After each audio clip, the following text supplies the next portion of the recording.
Auzubillahiminasyaitonirrajim. Bismillahirrahmanirrahim. Assalamualaikum warahmatullahi wabarakatuh. Innal hamdalillah nahmaduhu wa nasta'inuhu wa nastaghfiruh wa na'udzu billahi min syururi anfusina wa min sayyiati a'malina. May yahdihillahu fala mudilla lahu wa may yudlil fala hadiya lahu. Asyhadu an la ilaha illallah wa asyhadu anna Muhammadan abduhu wa rasuluh la nabiyya wa rasulah ba'da amma ba'd. Kaifa halukum?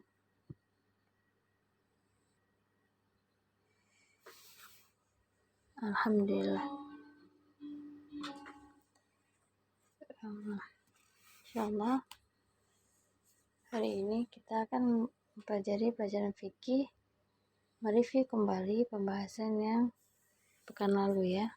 Jadi hari ini akan saya ulang penjelasannya tentang sholat sunnah rawatib. Saya harap bukunya sudah kalian buka ya. Jadi catat apa yang perlu dicatat. Judulnya adalah sholat sunnah rawatib.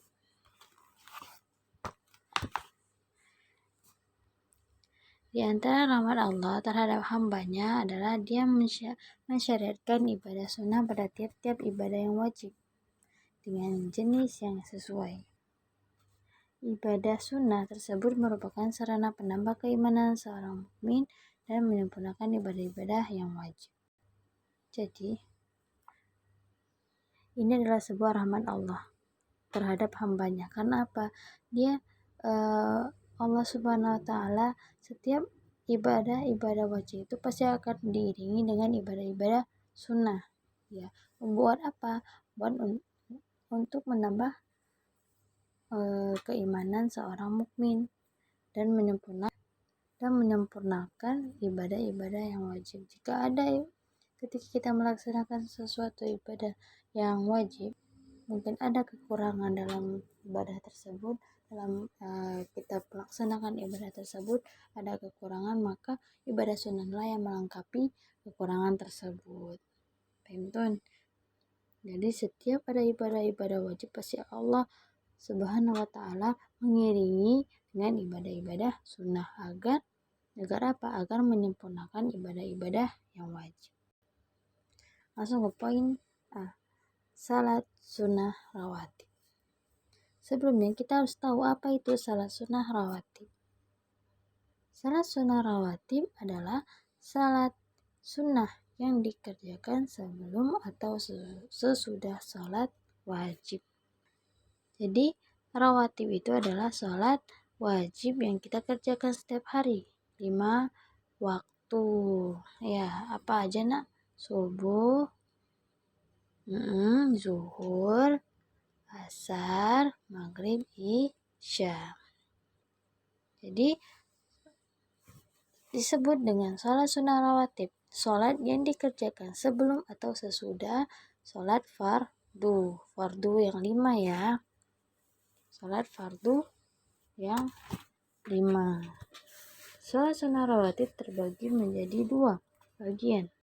Yang pertama, sholat sunnah muakkad dan sholat sunnah ghairu muakkad. Jadi sholat sunnah rawatib ini terbagi menjadi 2. Yang pertama, sholat sunnah muakkad dan yang kedua, sholat sunnah ghairu muakkad. Sholat sunnah rawatib muakkad. Jadi, poin yang pertama adalah sholat sunnah rawatib muakkad. Maksud sholat sunnah muakkad adalah salat sunnah rawatib yang selalu dikerjakan Rasulullah SAW dan beliau tidak pernah meninggalkannya. Jadi salat sunnah muakkad itu adalah yang selalu Rasulullah SAW kerjakan dan tidak pernah meninggalkannya.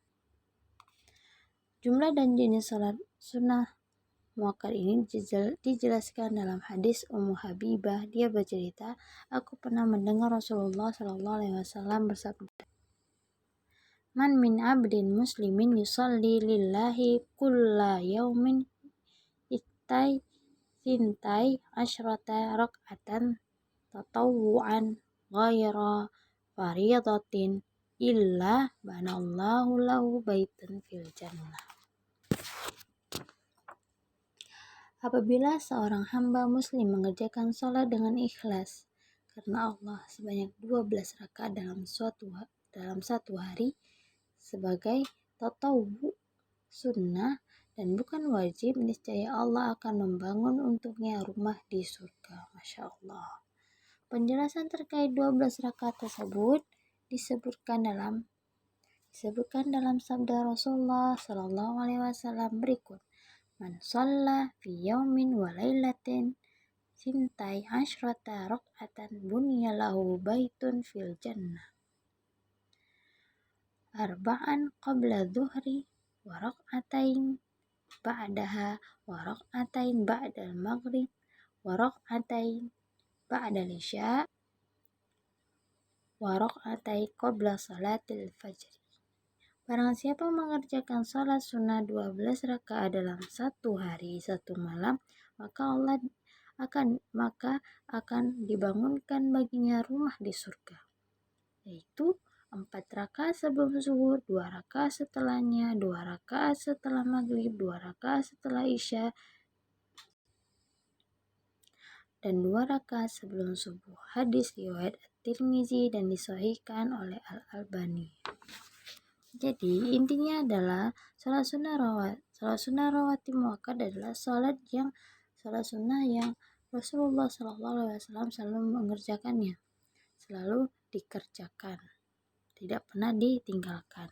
Salat sunnah rawatib itu salat sunnah rawatib muakkad ada 12 rakaat. Jadi keutamaannya juga sudah disebut dalam hadis, yaitu barang siapa yang mengerjakan 12 rakaat tidak pernah meninggalkannya, maka akan dibangun rumah di surga.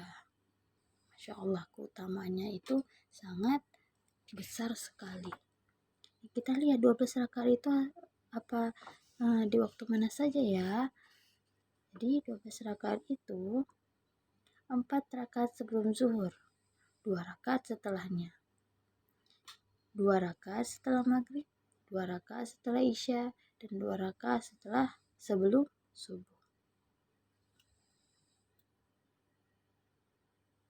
Jadi 4 rakaat sebelum zuhur, 2 rakaat setelah zuhur, 2 rakaat setelah maghrib, 2 rakaat setelah isya, dan 2 rakaat sebelum subuh. Itu 12. Jadi Rasulullah tidak pernah meninggalkan salat sunnah rawatib yang disebutkan tadi. Dan keutamaannya juga Masya Allah, Allah akan membangun rumah di surga bagi yang melaksanakannya. Jadi antuna jangan lupa ya. Jangan lupa untuk sholat sunnah rawatib.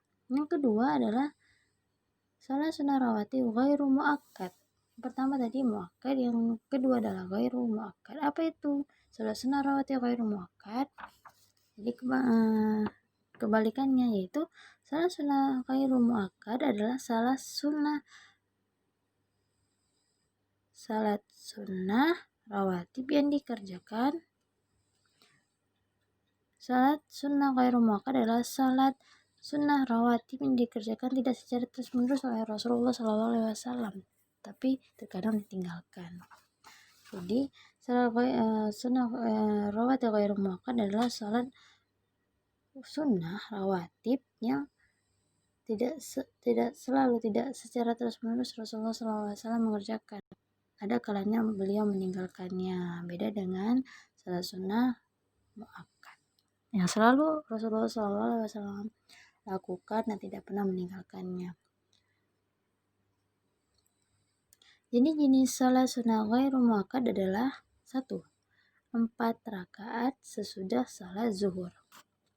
4 rakaat sesudah salat zuhur, yaitu 2 rakaat termasuk muakkad dan 2 rakaatnya termasuk ghairu muakkad. Jadi salat zuhur, sebelum salat zuhur itu termasuk muakkad, setelahnya termasuk ghairu muakkad.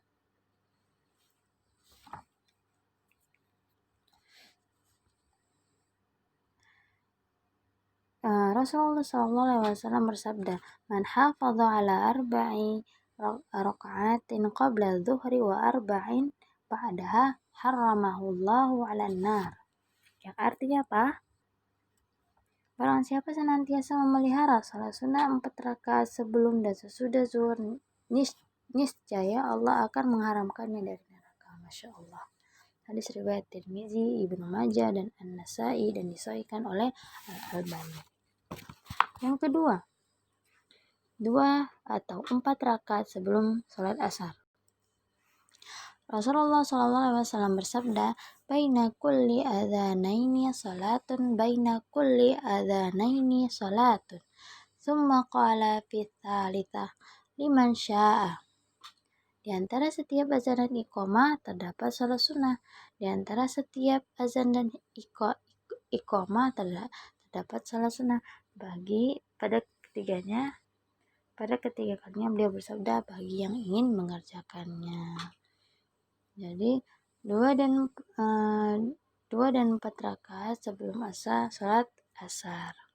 Disebut di sini adalah 2 atau 4 rakaat sebelum salat asar.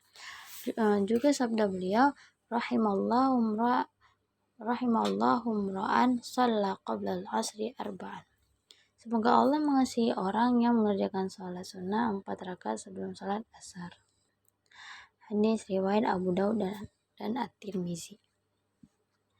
Poin yang ketiga adalah salat 2 rakaat sebelum salat maghrib. Rasulullah SAW bersabda, salat sebelum salat maghrib, salat sebelum salat maghrib. Kemudian beliau bersabda dengan yang ketiga, bagi siapa yang mau. Jadi tidak ada kewajibannya, karena salat ini termasuk dalam salat sunnah rawatib ghairu muakkad. Dalam sebuah riwayat disebutkan Nabi pernah mengerjakan salat sunnah 2 rakaat sebelum mengerjakan salat maghrib. Ya, hadis riwayat Ibnu Hibban dan dihasankan Syu'ab al-Arnaut. Yang keempat, 2 rakaat sebelum salat Isya. Rasulullah SAW bersabda, baina kulli adzanaini salatun, tsumma qala fi tsalitsah, liman syaa. Di antara setiap azan dan iqamah terdapat salat sunnah.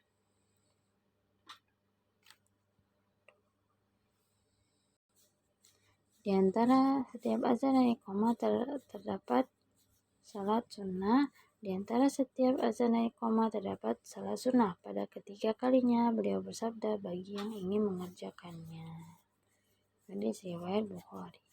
Jadi di sini ada dua jenis ya. Yang pertama adalah salat sunnah rawatib ghairu muakkad. Yang pertama muakkad, yang kedua salat sunnah rawatib ghairu muakkad. Salat sunnah rawatib muakkad adalah salat sunnah rawatib, salat sunnah setelah salat wajib yang 5 waktu tersebut yang tidak pernah ditinggalkan oleh Rasulullah SAW. Beliau selalu mengerjakannya. Dan keutamanya juga Masya Allah. Barang siapa dari hadis yang melalui Ummu Habibah, Rasulullah SAW bersabda, barang siapa yang mengerjakan 12 rakaat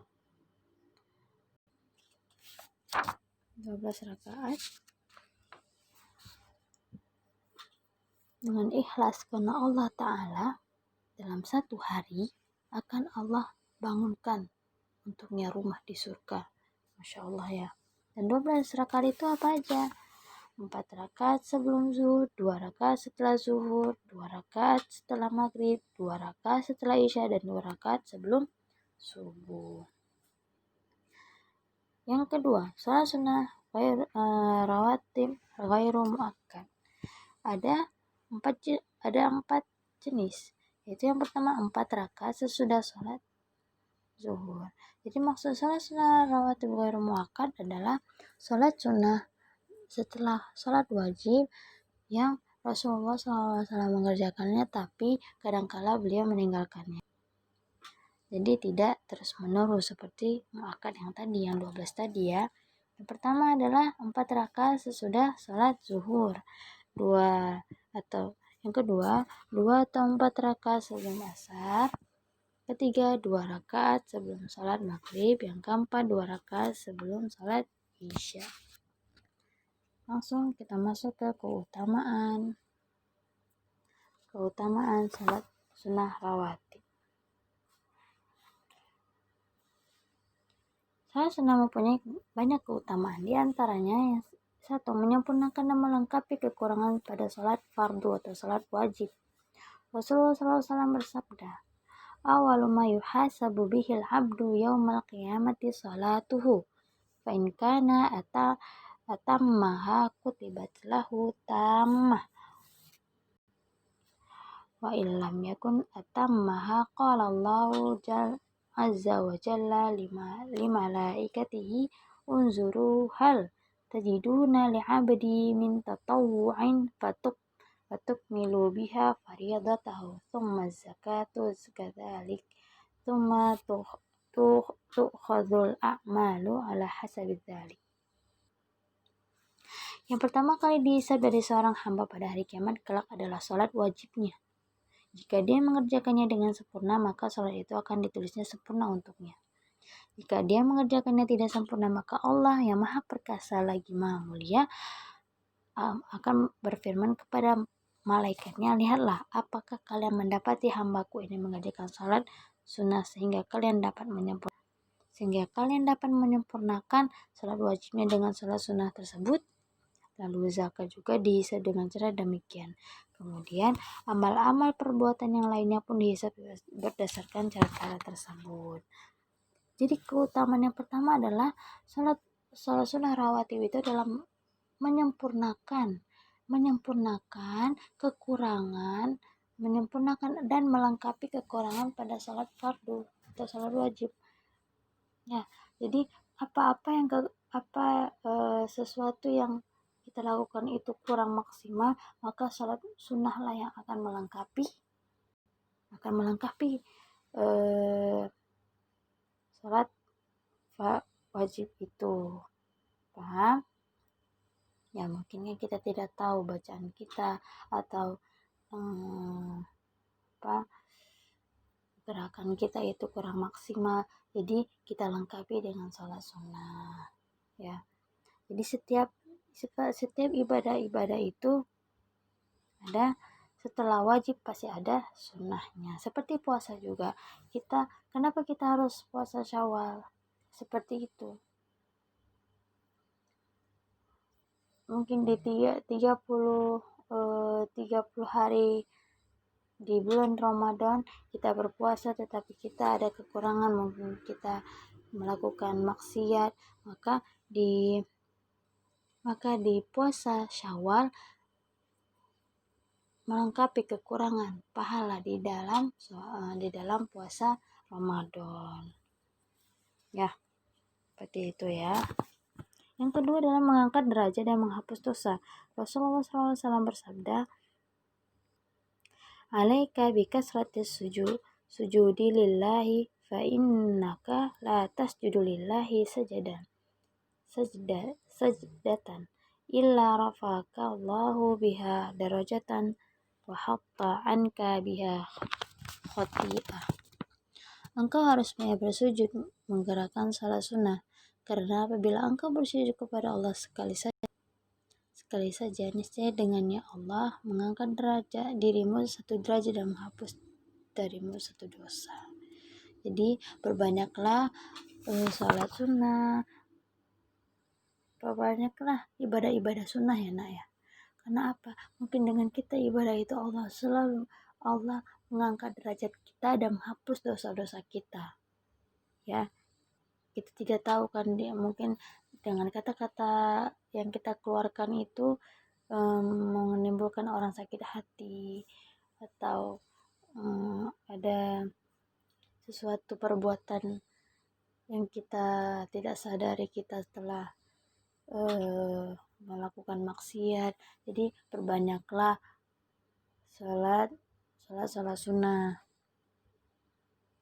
ya, perbanyaklah ibadah-ibadah sunnah.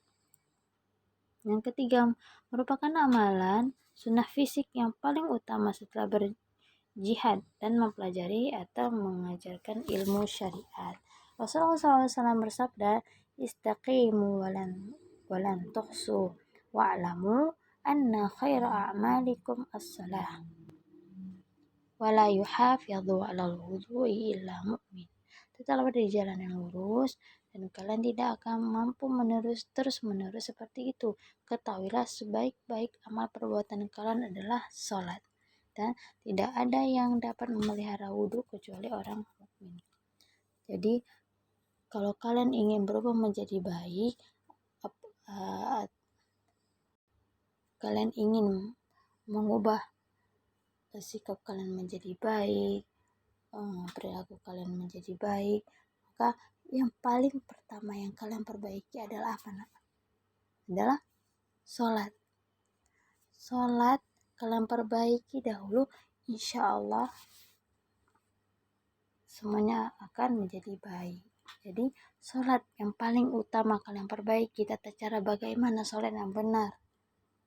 Kan kita sudah belajar di kelas 7. Ya, kalian sudah belajar di kelas 7 bagaimana tata cara sholat yang benar, bagaimana wudhu yang benar, bagaimana bacaan sholat yang benar. Kalian perbaiki sholat kalian, bacaan sholat kita perbaiki. Ketika bagaimana gerakan yang benar ketika sholat kita perbaiki. Wudhu jangan lupa ya, wudhu juga diperbaiki, jangan terburu-buru wudhunya. Mungkin ada 1 atau 2 anggota badan kita yang tidak kena, maka itu wudhunya tidak sah. Jadi diperhatikan ya nak, diperhatikan ya.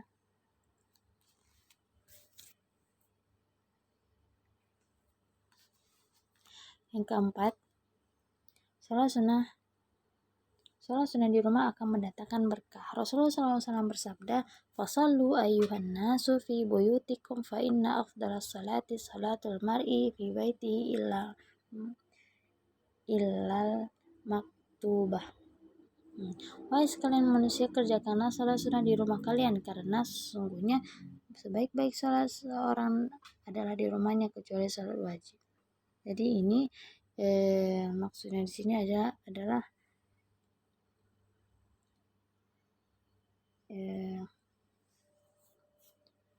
kalau perempuan itu emang lebih baiknya itu di rumah ya. Ini untuk laki-laki maksudnya.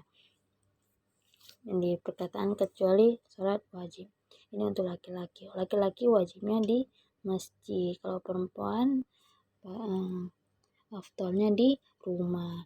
Jadi sholat sunnah itu lebih baik itu di rumah ya.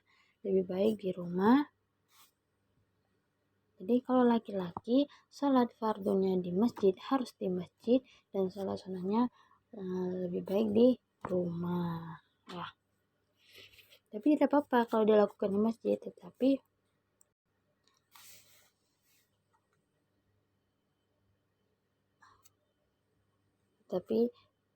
seperti yang dijelaskan dalam hadis itu adalah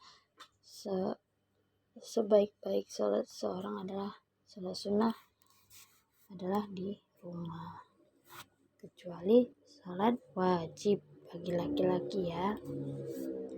Nomor 5, mendatangkan kecintaan Allah bagi pelakunya. Rasulullah SAW bersabda, sesungguhnya Allah yang Maha Tinggi telah berfirman dalam hadis qudsi, man adali waliyan faqad adantuhu bil harbi wa ma taqarraba ilayya 'abdi bi syai'in ahabba ilayya mimma tarattu alaihi wa ma yazalu 'abdi yataqarrabu ilayya binawafil hatta uhibbahu fa idza ahbabtuhu kuntu sam'ahu alladhi yasma'u bihi wa basarahu alladhi yubsiru bihi wa yadahu allati yabsitu biha wa rijlahu allati yamshi biha wa in sa'alani la'u'tiyannahu wa inista'adzani ta'u'idzannahu wa ma taraddadtu fi syai'in ana fa'iluhu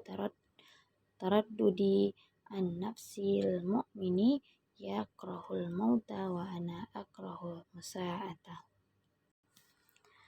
Barang siapa yang memusuhiku waliku, maka aku menyatakan perang kepadanya. Tidak ada ibadah yang dilakukan hambaku yang lebih aku cintai daripada ibadah wajib. Dan apabila hambaku terus-menerus mengerjakan ibadah sunnah untuk mendekatkan diri kepadaku, niscaya aku akan mencintainya. Jika aku telah mencintainya, aku akan menjadi pendengarnya yang dia pergunakan untuk mendengar, pandangannya yang dia pergunakan untuk memandang, tangannya yang dia pergunakan untuk memegang, dan kakinya yang dia pergunakan untuk berjalan. Jika ia meminta kepadaku, aku pasti akan memberinya. Dan jika ia memohon perlindungan kepadaku, aku pasti akan melindunginya. Aku tidak pernah ragu terhadap sesuatu yang aku kerjakan, seperti keraguanku untuk mencabut jiwa seorang mukmin, sebab dia membenci kematian sementara aku tidak suka menyakitinya. Kesimpulan, salat sunnah rawatib terbagi menjadi dua. Apa aja tadi, Nak? Salat sunnah rawatib muakkad dan salat sunnah rawatib ghairu muakkad. Yang kedua, salat sunnah rawatib muakkad terdiri dari 12 rakaat dalam sehari semalam. Selain dari 12 rakaat tersebut, salat sunnah rawatib ghairu muakkad, ya. Nah, mungkin sampai sini insya Allah paham ya. Jadi salat sunnah rawatib muakkad adalah salat sunnah setelah fardu yang Rasulullah SAW kerjakan dan tidak pernah ditinggalkan. Kalau salat sunnah rawatib ghairu muakkad adalah salat sunnah setelah salat rawatib, salat wajib yang kadangkala Rasulullah SAW tinggalkan. Itu bedanya ya. Salat sunnah rawatib muakkad terdiri dari 12. Dan barang siapa yang mengerjakan 12 rakaat dalam satu hari, maka Allah akan membangunnya apa? Surga. Seperti di layar ya, keutamaan menjaga salat rawatib 12 rakaat. Nah, siapa yang mengerjakan salat 12 rakaat dan sunnah rawatib sehari semalam akan dibangunkan baginya rumah di surga. Masya Allah. Pasti yang tuna mau kan rumah di surga, sudah juga mau. Mari kita sama-sama menjaga salat sunnah rawatib. Ya, kalau selalu mendekatkan diri sama Allah. Selalu dekatkan diri sama Allah. Jangan pernah lupakan Allah, karena Allah selalu, kalau kita sudah dekat sama Allah, apa yang kita minta akan dikabulkan. Apabila Allah tidak mengabulkan doa kita, mungkin apa yang kita dapat sekarang itu yang terbaik, ya, yang terbaik dari Allah. Kita tidak tahu kita tidak tahu. Kita seorang hamba hanya bisa meminta, tapi yang terbaik untuk hambanya Allah yang pasti yang tahu, ya Nak. Jadi kalian harus dekatkan diri sama Allah. Ibadah-ibadah wajib dan sunnahnya dijaga, ya. Seperti puasa, sunnah rawatib yang kita setelah pelajari ini, saya harap kalian amalkan. Jangan sampai lupa, ya. Kan sudah dengar apa keutamaan salat wajib, salat sunnah rawatib, sangat banyak kan. Jadi saya harap kalian mengamalkannya. Nah, jika ada pertanyaan, mohon tanyakan Ustazah. Jika ada pelajaran yang kurang paham, mohon tanyakan Ustazah. Ya. Nah, naktatim berdoa kafaratul majlis. Subhanakallahumma wa bihamdik, asyhadu an la ilaha illa anta, astaghfiruka wa atubu ilaik. Akhir, assalamualaikum warahmatullahi wabarakatuh.